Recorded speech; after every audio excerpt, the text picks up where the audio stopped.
Hello everybody, I am Deepika from लर्नो hub, एक ऐसा free learning platform जहां पर आप पढ़ सकते हैं physics, chemistry, maths, biology absolutely for free only at learnohub.com।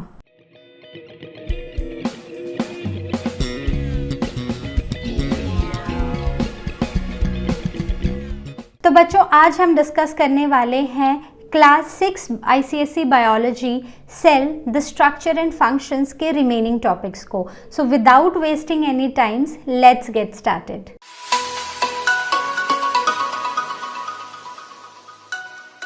So now we will be covering both the cells, animal cell and a plant cell। ठीक है, तो हम पढ़ेंगे, सिर्फ ये समझने की कोशिश करेंगे कि एक प्लांट सेल के अंदर क्या होता है और एक एनिमल सेल के अंदर क्या होता है, और उसके बाद हम जाएंगे कि इन दोनों में डिफरेंस हमें कहाँ पर दिखाई दिया। तो सबसे पहले एक एनिमल सेल। तो एनिमल सेल कुछ ऐसा है जिसमें बाहर अगर आप देखें तो सिर्फ एक ही लेयर है। ठीक है, so there is a single layer that you will see. So this is the cell membrane, या फिर हम इसको और क्या बुलाते हैं, प्लाज्मा मेम्ब्रेन। प्लाज्मा मेम्ब्रेन के अंदर जो एक और बेसिक जो जनरलाइज्ड स्ट्रक्चर में हमने 3 असेंशियल स्ट्रक्चर्स पढ़े थे, so that was the cytoplasm.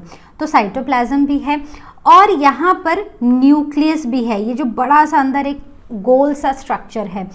This structure, this nucleus is actually we can say the brain of the cell, और ये सबसे बड़ा ऑर्गेनल होता है साइटोप्लाज्म में। ठीक है, मतलब सबसे बड़ा स्ट्रक्चर होता है साइटोप्लाज्म में। So that all we will discuss later. ठीक है, तो अब ये जो एक सेल है इसमें न्यूक्लियस है। न्यूक्लियस के अंदर अगर आप देखो तो एक और छोटा सा, जैसे ऐसा लग रहा है कि न्यूक्लियस के अंदर एक न्यूक्लियस है, सो दैट इज न्यूक्लियोलस। अब देखते हैं कि साइटोप्लाज्म में क्या क्या है। तो साइटोप्लाज्म में कुछ छोटे छोटे स्ट्रक्चर हैं, दे आर द लाइजोसोम्स। फिर कुछ और सेल ऑर्गेनल है जैसे कि माइटोकॉन्ड्रिया, फिर वहाँ पर हैं peroxisomes, microtubules, then these vacuoles. ठीक है, then the small small structures जो कि गोल्गी एपरेटस, ये जो पाइल्ड है ना एक के ऊपर एक, these are the Golgi apparatus, और इन्हीं से छोटे छोटे स्फेरिकल कुछ स्ट्रक्चर्स निकल रहे हैं। So they are called as the vesicles. ठीक है, वेसिकल्स के बाद यहाँ पर एनिमल सेल में आप देखोगे सेंट्रियोल्स, और अब न्यूक्लियस है ना, न्यूक्लियस के अराउंड आपको क्या दिखाई दे रहा है, ऐसा लग रहा है कि किसी चीज़ ने इस न्यूक्लियस को घेर के रखा है। तो ये क्या है, सो दिस इज एंडोप्लाज्मिक रेटिकुलम। अब एंडोप्लाज्मिक रेटिकुलम भी ना एक आपको दिख रहा होगा जिसके ऊपर बीड्स हैं, डॉट डॉट्स हैं, एक ऐसा दिख रहा है जो कि बिल्कुल प्लेन है। So these both are the endoplasmic reticulum. बस फ़र्क इतना है कि एक होता है रफ एंडोप्लाज्मिक रेटिकुलम जिसे हम इन शॉर्ट RER भी लिखते हैं, और दूसरा होता है स्मूथ एंडोप्लाज्मिक रेटिकुलम जिसे हम ER भी लिखते हैं। तो रफ़ और स्मूथ में सिर्फ इतना सा फ़र्क है कि रफ़ के ऊपर छोटे छोटे बीड्स होते हैं तो उसका जो सरफेस है वो रफ़ हो जाता है। ये जो छोटे छोटे बीड्स होते हैं ये क्या होते हैं, these are the ribosomes which are present on the surface of an endoplasmic reticulum। ठीक है, उसके बाद आपको थ्रू आउट द साइटोप्लाज्म आपको छोटे छोटे स्ट्रक्चर्स दिखाई देंगे, these are the ribosomes. So basically ribosomes जो हैं वो साइटोप्लाज्म में प्रेजेंट होते हैं, right. So this is the animal cell. अब देखते हैं प्लांट सेल। कौन सी ऐसी चीज़ें हैं जो एनिमल सेल में पड़ी लेकिन शायद प्लांट में नहीं है, या फिर प्लांट में है लेकिन एनिमल सेल में तो पड़ी ही नहीं थी। तो देखो, पहले तो 3 बेसिक चीज़ें क्या क्या थी, वो nucleus, cytoplasm and the plasma membrane, तो वो आपको मिलेगी। तो देखो, ये जो अंदर वाली एक लेयर आप देख रहे हो ना, so this is the cell membrane जिसे हम प्लाज्मा मेम्ब्रेन भी बुलाएंगे। फिर यहाँ पर जो लिक्विड पोर्शन है this is called as the cytoplasm. फिर यहाँ पर एक बड़ा सा स्ट्रक्चर और आपको दिखाई देगा, लेकिन हम देख रहे हैं कि यहाँ पर इस न्यूक्लियस से बड़ा भी एक स्ट्रक्चर है, राइट, वो भी हम देखेंगे। सो दिस इज द न्यूक्लियस, और न्यूक्लियस के अंदर एक और छोटा सा गोल सा, ऐसा लग रहा है कि न्यूक्लियस का न्यूक्लियस है, दैट इज द न्यूक्लियोलस। ठीक है, तो ये तो वो 3 बेसिक स्ट्रक्चर्स हो गए जो हमने पढ़े थे कि एक सेल में होते ही होते हैं।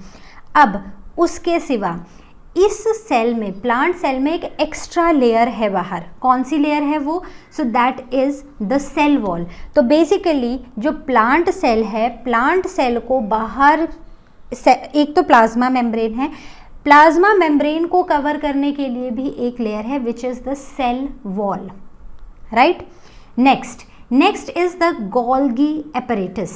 तो जैसे हमने वहाँ पर देखा था कि पाइल्ड है, एक के ऊपर एक चीज़ पाइल्ड है, सो this is the Golgi apparatus. और गोल्गी एपरेटस से ही ये छोटी छोटी वेसिकल्स निकल रही हैं, जिन्हें हम या तो वेसिकल्स बुलाएंगे या फिर हम इन्हें गोल्गी वेसिकल्स बुलाएंगे, ठीक है। तो जब आप इनका फंक्शन पढ़ोगे ना तब आपको समझ आएगा कि ये अलग अलग क्यों हैं। तो अभी हमें सिर्फ इतना ही समझना है, ओके। अब यहाँ पर भी आप देखोगे कि छोटे छोटे गोल गोल से स्ट्रक्चर हैं जो साइटोप्लाज्म में हैं, but as compare to our animal cell, ये राइबोसोम्स जो हैं साइटोप्लाज्म में स्कैटर्ड जो हैं, ये कम है, रिलेटिवली कम इन नंबर है, राइट।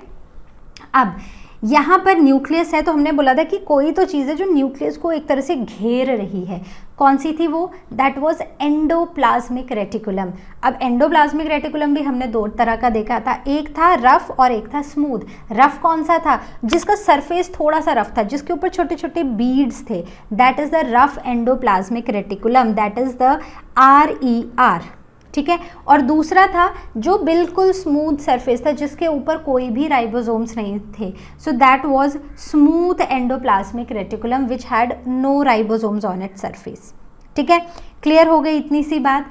अब इसके अंदर हमने एनिमल सेल में क्या देखा कि जो सबसे बड़ा स्ट्रक्चर हमें देखने को मिल रहा है वो है न्यूक्लियस, लेकिन यहाँ पर न्यूक्लियस से भी बड़ा एक स्ट्रक्चर है। कौन सा है वो? सो दिस इज द स्ट्रक्चर। कौन सा structure? The large central vacuole. जो बेसिकली कौन सा स्ट्रक्चर? Vacuole, right. अब आगे यहाँ पर कुछ हमें स्टार्च ग्रेन जैसे अमाइलोप्लास्ट भी देखने को मिल रहा है, और भी बहुत सारे क्रिस्टल्स हमें देखने को मिल रहे हैं। तो क्रिस्टल्स आप नहीं भी अगर अभी आप याद रखोगे so that is fine, no problem, ठीक है। लेकिन यहाँ पर एक स्ट्रक्चर है जो कि एनिमल सेल में बिल्कुल नहीं था। वो कौन सा है? The chloroplast. तो ये ग्रीन कलर्ड बीच से जो स्ट्रक्चर हैं, दीज आर द क्लोरोप्लास्ट्स। और माइटोकॉन्ड्रिया प्लांट सेल में भी होता है और एनिमल सेल में भी होता है। दोनों क्या करते हैं? दोनों सेल को एनर्जी देते हैं, रिमेंबर दैट, ओके। तो अब हमने बेसिक देख लिया ना, दोनों में क्या क्या फ़र्क था, कौन कौन सी चीज़ें अलग थी। तो चलो थोड़ा सा मार्क करें इनको कि कौन कौन सी चीज़ें हमने प्लांट सेल में देखी लेकिन एनिमल में नहीं देखी। तो जो चीज़ें अलग थी सिर्फ उनको मार्क करेंगे, ठीक है। तो चलो आगे चलते हैं। सबसे पहले ये दोनों ही हमारे सेल हैं, तो कैन यू आइडेंटिफाई नाउ कि कौन सा प्लांट सेल है और कौन सा एनिमल सेल है?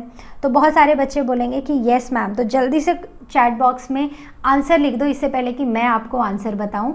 सो which is the plant cell? So this one is the plant cell and this is an animal cell, ठीक है। तो कैसे पता चला?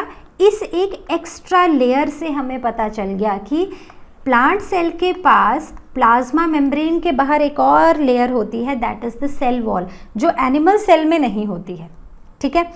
और दूसरा कि इसके पास एक बहुत ही बड़ा सा स्ट्रक्चर होता है जो कि न्यूक्लियस से भी बड़ा है, विच इज़ वैक्यूल। अब एनिमल सेल्स में भी वैक्यूल होते हैं, जैसे ये this is also a vacuole.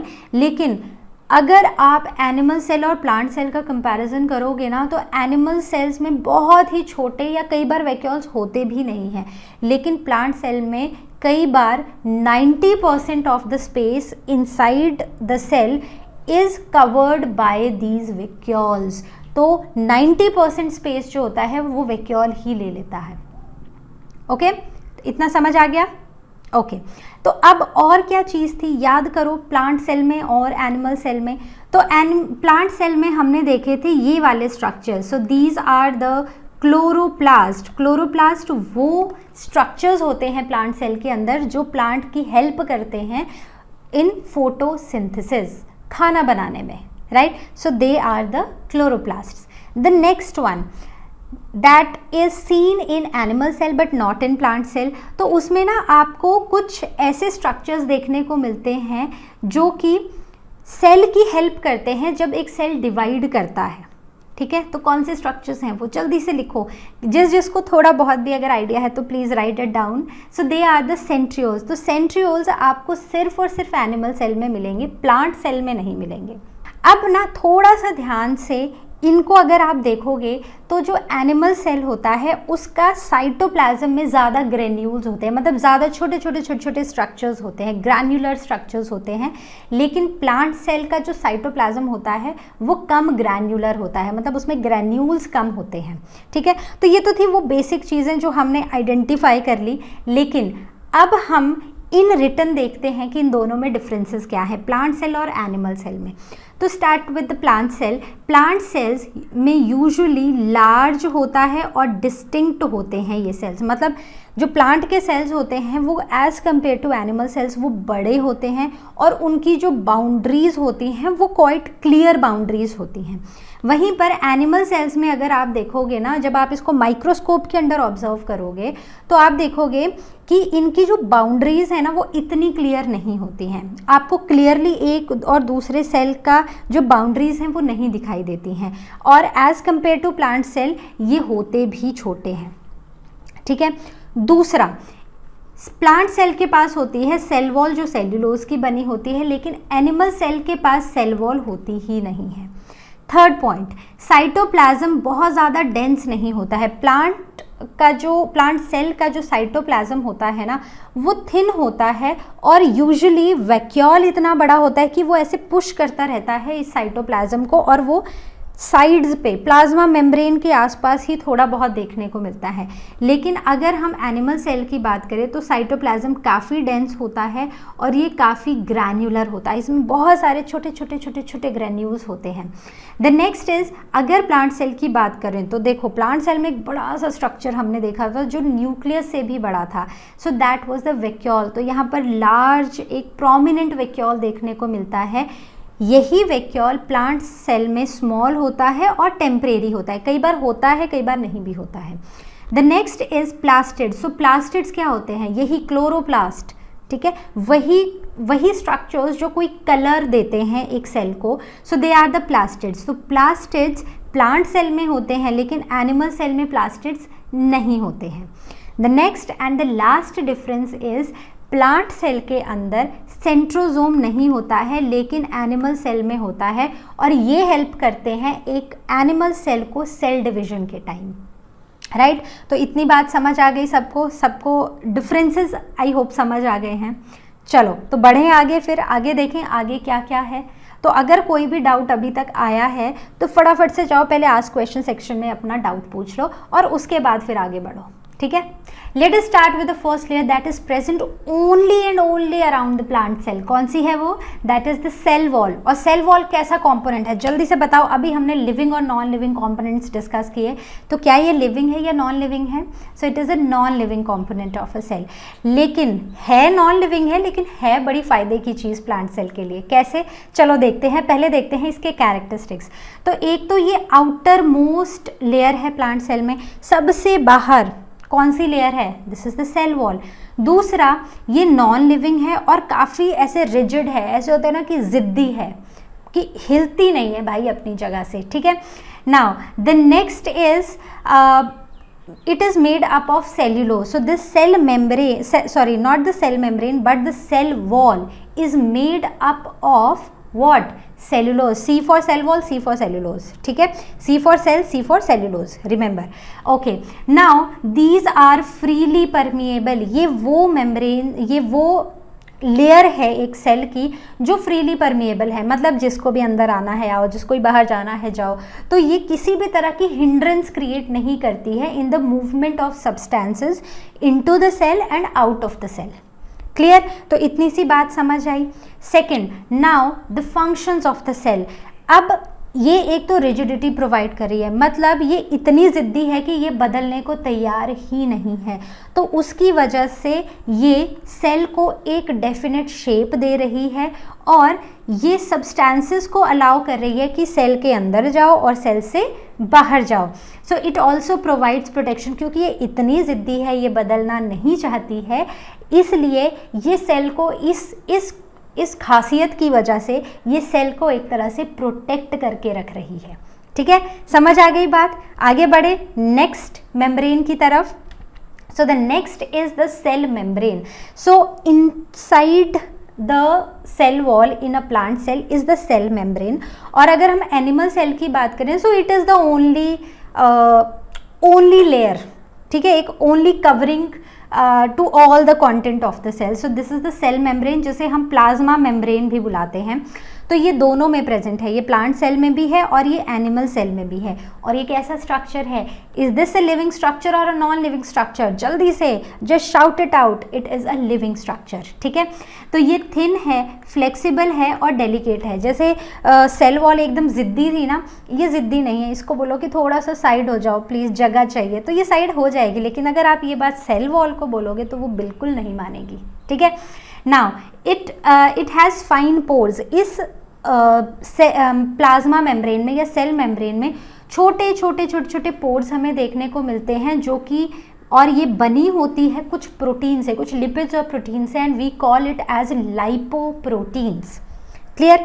The next is it is selectively permeable. जैसे हमने सेल वॉल के बारे में बात की कि इट इज़ फ्रीली परमिएबल, जिसको सेल के अंदर जाना है जाओ, जिसको बाहर आना है आओ। लेकिन this is not the case with the cell membrane, because cell membrane is selectively permeable. मतलब वो कुछ सिलेक्टेड चीज़ों को ही मूव करने देती है और पास करने देती है अपने आप से, कि कुछ सिलेक्टेड चीज़ें ही हैं जो सेल के अंदर जाएंगी, कुछ सिलेक्टेड ही हैं जो सेल के बाहर आएंगी।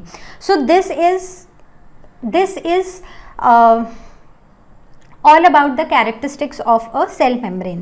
अब इसके कुछ फंक्शंस भी देखेंगे। तो फंक्शंस में क्या है कि ये जो सेल मेम्ब्रेन है ये सेपरेट करती है the content of the cell from its surroundings. तो सेल के सराउंडिंग से जो कंटेंट सेपरेट हो रहा है, कि एक सेल है इसके अंदर का कंटेंट, ये दूसरे सेल है उसके अंदर का कंटेंट, ये तीसरा सेल है और इसके आसपास भी बड़ी सारी चीज़ें हैं। तो ये जो सेपरेशन है एक सेल के कंटेंट का बाहर से एंड उसके एनवायरनमेंट से, so that is done by the cell membrane और the plasma membrane, and it regulates the entry of certain solutes and ions. कि कुछ ऐसी चीज़ें हैं, हो सकता है कि अगर वो सेल से बाहर जाएं तो साइटोप्लाज्म का जो सॉल्यूट का बैलेंस है वो बिगड़ जाए, या कुछ ऐसी चीज़ें अगर वो अंदर आ जाएं तो भी हमारे साइटोप्लाज्म की कॉन्सेंट्रेशन थोड़ी इम्बैलेंस हो जाए। तो ये उस हर चीज़ को रेगुलेट करती है कि कौन सा सॉल्यूट या आयन अंदर आएगा साइटोप्लाज्म में और कौन सा बाहर जाएगा। So that is all regulated by the cell membrane. The third point is it maintains the shape of cell in animals. क्योंकि प्लांट सेल में तो क्या है कि सेल वॉल है, तो सेल वॉल उसकी शेप को मेंटेन कर रही है, लेकिन in case of animal cell plasma membrane is maintaining. तो ये वाली कौन सी सेल है? ये जो अंदर वाली लेयर है, ठीक है, ये वाली layer. So this is what? So this is the cell membrane या फिर द प्लाज्मा मेम्ब्रेन। तो आप बोलोगे कि इतनी डेलिकेट मेम्ब्रेन है तो एनिमल्स में ही है, मतलब एनिमल में सिर्फ एक ही है। तो there is a reason why the cell wall is not present in animal cell, या फिर एनिमल सेल में सिर्फ सेल मेम्ब्रेन है और प्लांट सेल में 2 लेयर्स हैं। तो देखो अगर हम एनिमल सेल की बात करते हैं ना, एनिमल्स की बात करते हैं, एनिमल सेल की नहीं, एनिमल्स की, तो एनिमल्स आर क्वाइट फ्लेक्सिबल, वो एक जगह से दूसरी जगह पे मूव करते रहते हैं। लेकिन plants are not that flexible, plants एक ही जगह पर रहते हैं। तो फ्लेक्सिबिलिटी के लिए हमारे सेल्स को भी फ्लेक्सिबल होना पड़ेगा, तभी मूवमेंट पॉसिबल है। तो हमने पढ़ा है ना कि हमारी जो मूवमेंट है that all happens because of the muscle cells. तो अगर मसल सेल्स मूव नहीं करेंगे तो हम भी मूव नहीं करेंगे। सो उस फ्लेक्सिबिलिटी के लिए सेल वॉल अगर हमारे सेल्स के अराउंड होगी तो वो फ्लेक्सिबिलिटी नहीं होगी हमारे सेल्स की, तो हमारे सेल्स मूव नहीं कर पाएंगे। लेकिन प्लांट सेल्स क्योंकि एक ही जगह खड़े रहते हैं, गर्मी हो, बारिश हो, जितना भी एडवर्स कंडीशंस हो तो भी उनको वहीं खड़े रहना पड़ता है। तो उन्हें खुद को बचाने के लिए, अपने सेल्स को बचाने के लिए, उन कंडीशंस में सर्वाइव करने के लिए प्लांट्स को एक्स्ट्रा लेयर्स की ज़रूरत होती है। तो उनके सेल्स के अराउंड क्या होता है, सेल मेम्ब्रेन के बाहर सेल वॉल होती है, तो जो उनको क्या करती है, एकदम ऐसे रिजिड, एकदम ऐसे सॉलिड रखती है, चेंज नहीं होने देती है। ऐसे थोड़े बहुत झूलेंगे और वापस उसी जगह आके खड़े हो जाएंगे, ठीक है। ऐसे ही होते हैं ना प्लांट, जब हवा चलती है तो ऐसे झूलते हैं फिर वहीं खड़े हो जाते हैं आके जब हवा रुक जाती है, ठीक है। तो I hope cell wall and cell membrane is clear. कोई भी डाउट्स हैं please just ask your doubts, ask question section पे जाओ और अपने क्वेश्चंस पूछ डालो। ओके, आगे बढ़ें फिर। चलो, the next important structure. So the next important structure that we are going to talk about is the cytoplasm. तो cytoplasm क्या है? cytoplasm basically एक fluid सा substance है जो हमें cell membrane के अंदर देखने को मिलता है. So it is a semi liquid substance inside the cell membrane.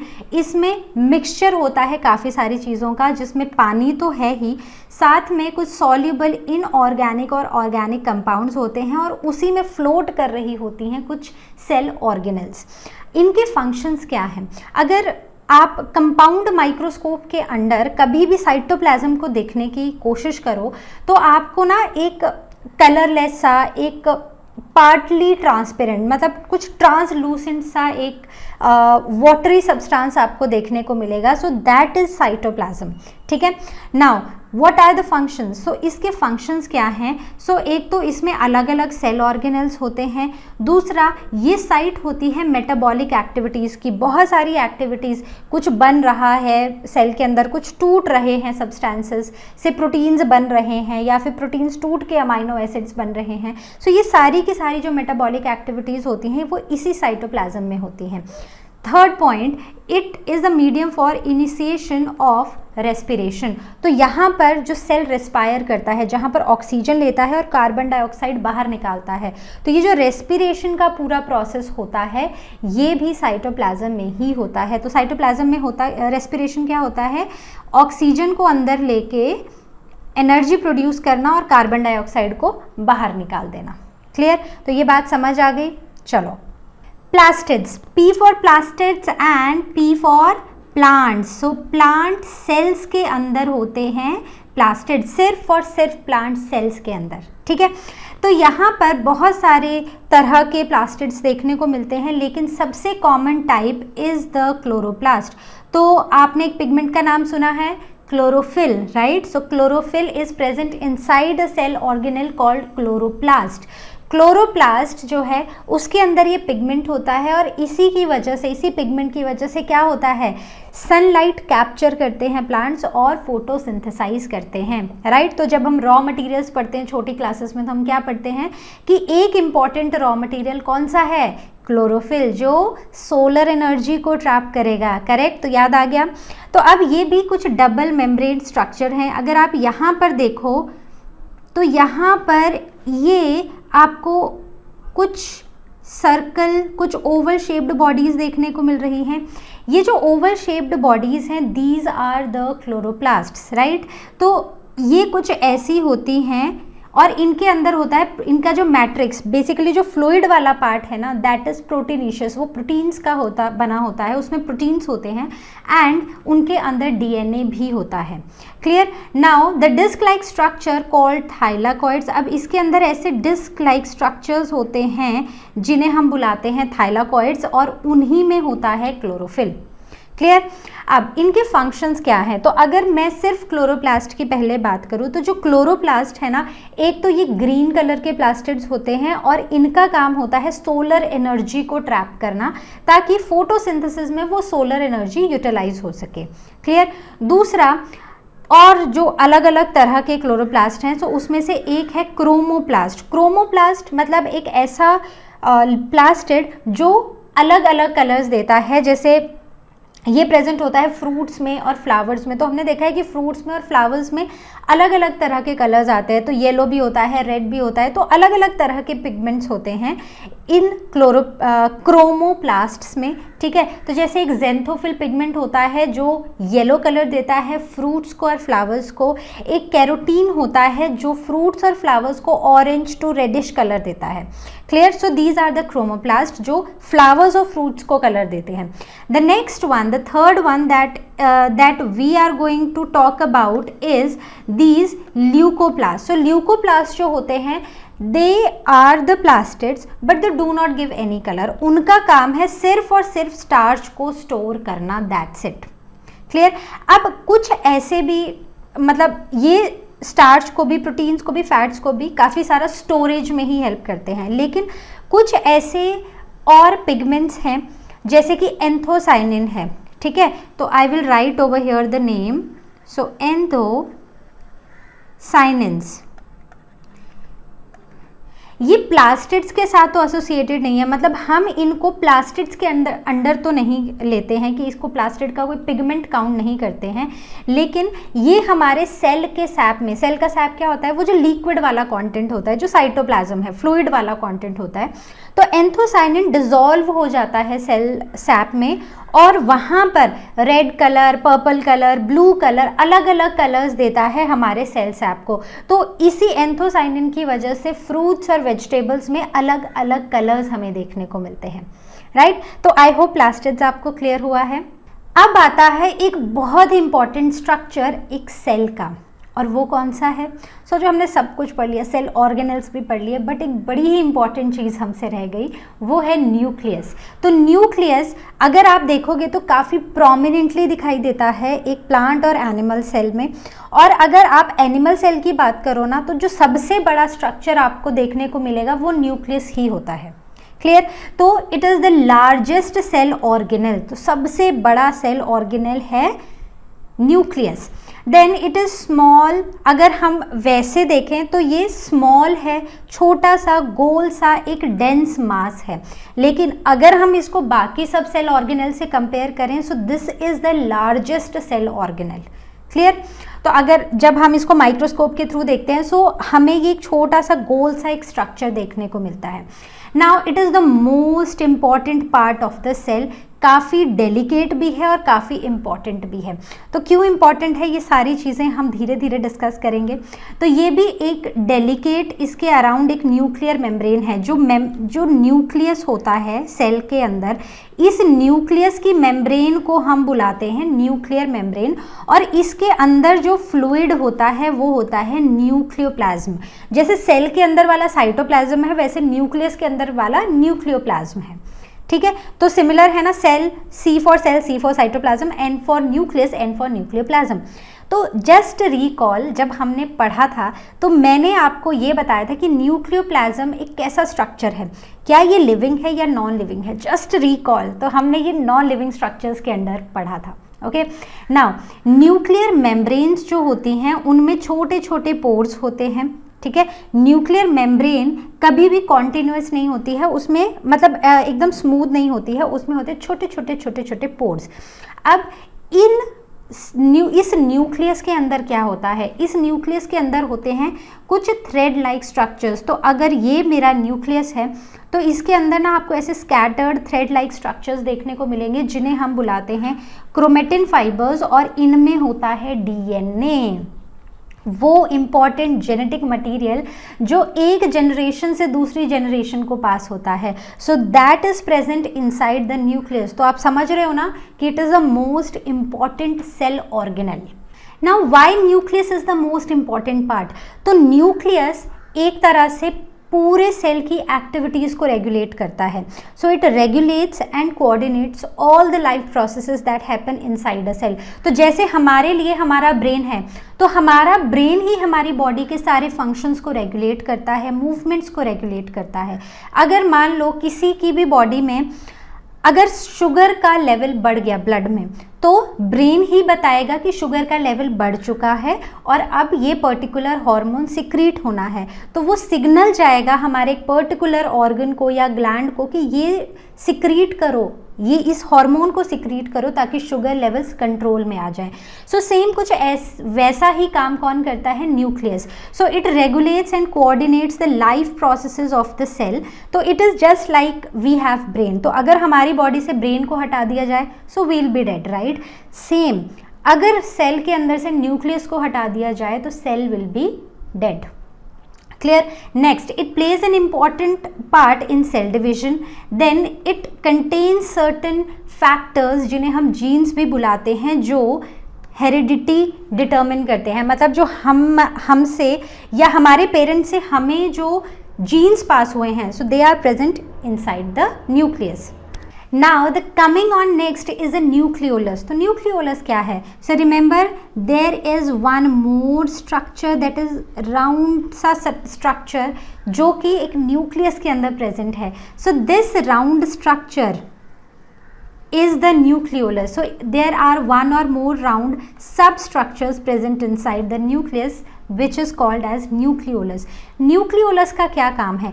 पहला काम इसका है राइबोसोम्स बनाना और दूसरा काम इसका है फोटोसिंथेसिस में पार्टिसिपेट करना। मतलब इसका काम है आरएनए बनाना। ये आरएनए बनाता है, आरएनए को स्टोर भी करता है और हमें पता है कि इसी आरएनए से क्या बनेगा?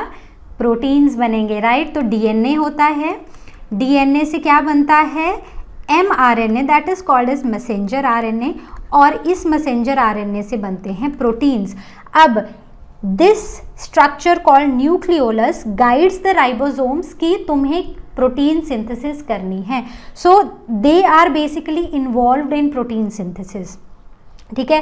तो राइबोसोम्स को बनाना, आरएनए को बनाना, उसको स्टोर करके रखना, उसके बाद राइबोसोम्स को बताना कि जाओ तुम जाके प्रोटीन्स की सिंथेसिस करो। सो ये सारा काम न्यूक्लियोलस ही करता है। Now the chromosomes. तो क्रोमोसोम्स क्या हैं?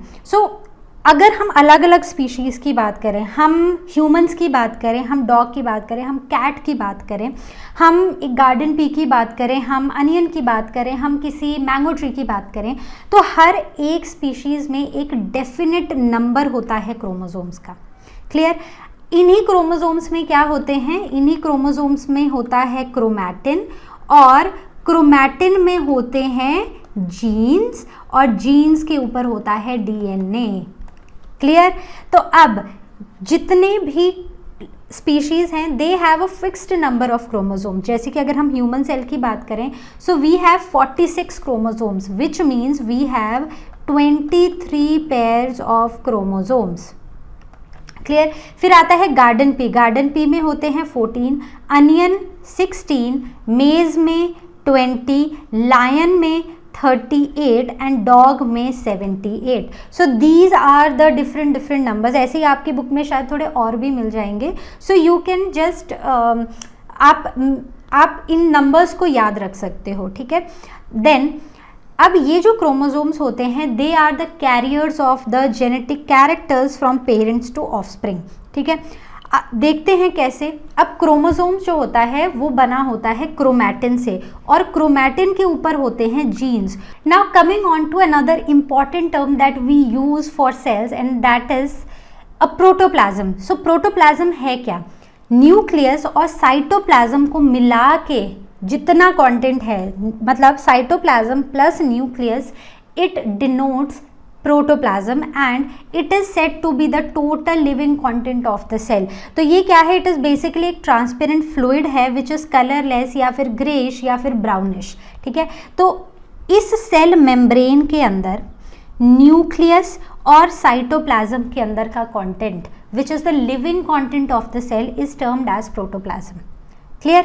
अब इसका कॉम्पोजिशन क्या है? मतलब ये जो प्रोटोप्लाज्म है इसमें क्या होता है? इसमें कार्बन होता है, हाइड्रोजन होता है, oxygen, nitrogen, sulphur, iron, phosphorus, ये सारी चीज़ें होती हैं। लेकिन ये आपको ऐसे नहीं दिखेगा कि अच्छा हाइड्रोजन हमने देख लिया कि अच्छा हाइड्रोजन तो है, हमने ये भी पता कर लिया कि कार्बन भी है, हमने ये पता कर लिया कि नाइट्रोजन भी है, ऐसे नहीं होता है। So these are present in form of compounds, जैसे कि पानी की फॉर्म में, फैट्स की फॉर्म में, प्रोटीन्स की फॉर्म में, कार्बोहाइड्रेट्स की फॉर्म में। सो दीज ऑल दीज से elements they are present in the form of certain compounds inside the cell. तो ये जो लिविंग कंटेंट है इसको बनाते हैं ये सारे के सारे components. So all these elements they make this living content.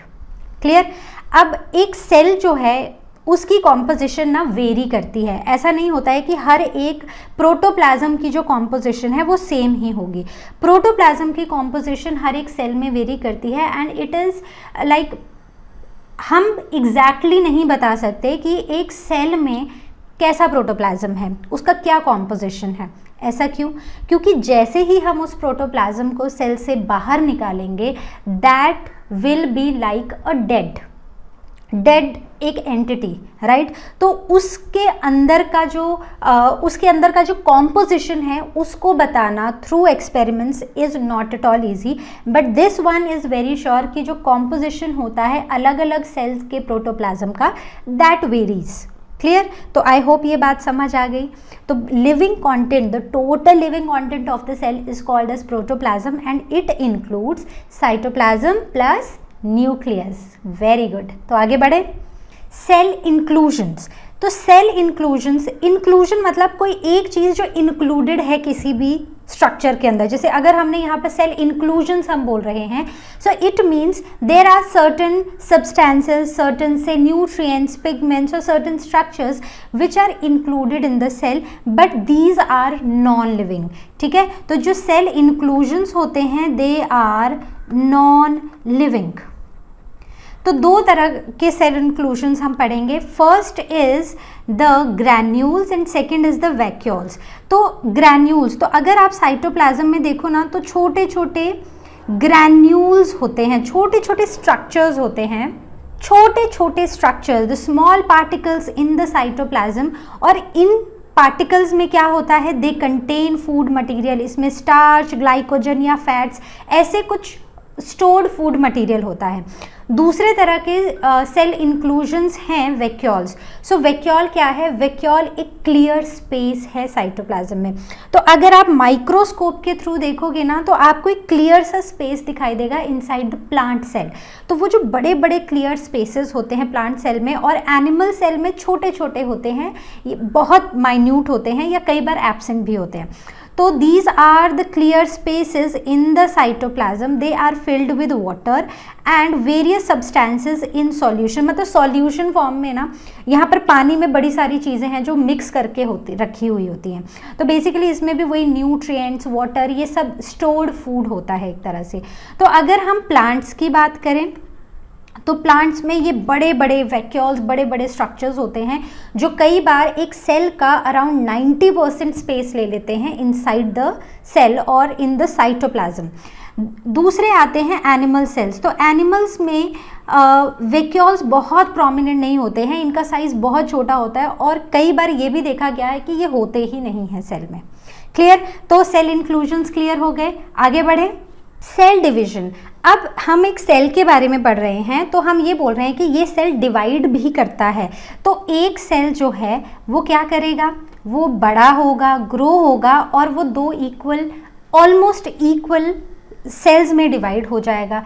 These cells will further grow, mature and they will divide into again two equal cells. ठीक है, तो ऐसे ही ये जो पूरा प्रोसेस है ना ये चलता रहता है। तो सेल डिवीजन की ज़रूरत क्या है? सबसे पहली बात, कोई भी सेल डैमेज हो जाता है तो हमें हमेशा उसकी एक रिप्लेसमेंट चाहिए, राइट? आपके स्कूल में एक टीचर है, अगर वो टीचर स्कूल छोड़ के चला जाता है तो ऑफकोर्स उस टीचर की रिप्लेसमेंट आएगी, because that teacher is important, right? That particular post is important, right? तो वैसे ही यहाँ पर सेल्स की रिप्लेसमेंट के लिए, अब कोई सेल ऐसा है जो डैमेज हो गया है किसी वजह से, तो उस सेल को रिपेयर करने के लिए भी ये प्रोसेस इम्पॉर्टेंट है। Then reproduction. एक बार मेल गैमीट और फीमेल गैमीट आपस में फ्यूज़ कर गए तो क्या बना, क्या बनेगा? जाइगोट। अब ये जो जाइगोट है ये फर्दर डिवाइड होता रहेगा और इससे एक इंडिविजुअल बन जाएगा। तो ये भी कैसे होगा? सेल के डिवाइड करने से ही होगा, सेल डिवीजन से ही होगा। The next is growth. अब हमने जब लाइफ शुरू की थी तो कैसे की थी? एक सिंगल सेल से। ये सिंगल सेल, मेल और फीमेल गैमीट आपस में मिले तो जाइगोट बना। ये जाइगोट क्या है? This is a single cell. ये सिंगल सेल फर्दर डिवाइड होता गया तो हमारी क्या हुई? ग्रोथ हुई। Clear? So this is cell division. और what is the need of cell division?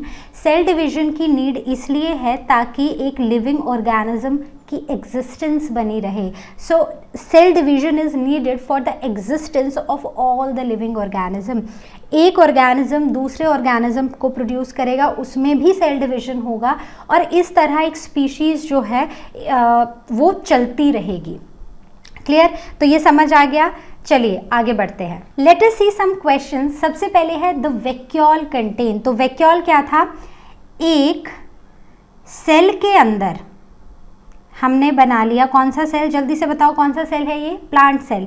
तो प्लांट सेल के अंदर एक बड़ा सा स्ट्रक्चर होता है जो एम्प्टी, अगर हम उसको माइक्रोस्कोप से देखें तो वो हमें एम्प्टी लगता है। So this structure is the vacuole. और वैक्यूल क्या है? वैक्यूल के अंदर क्या है? वैक्यूल के अंदर होता है वाटर, राइट, सॉल्ट्स, फूड, तो ये सब होता है। लेकिन इस पूरे कंटेंट को together we call it as a cell sap. So second is the correct option, ठीक है। तो एक फ्लूइड मटेरियल होता है जिसमें सॉल्ट भी हैं, वाटर भी हैं, और वो एनक्लोज्ड है एक मेम्ब्रेन से। क्या नाम बताया था उस मेम्ब्रेन का? टोनोप्लास्ट, ठीक है। ये जो टोनोप्लास्ट है इसके अंदर सब कुछ है और इन सब चीज़ों को मिला के हम बोलते हैं सेल सैप।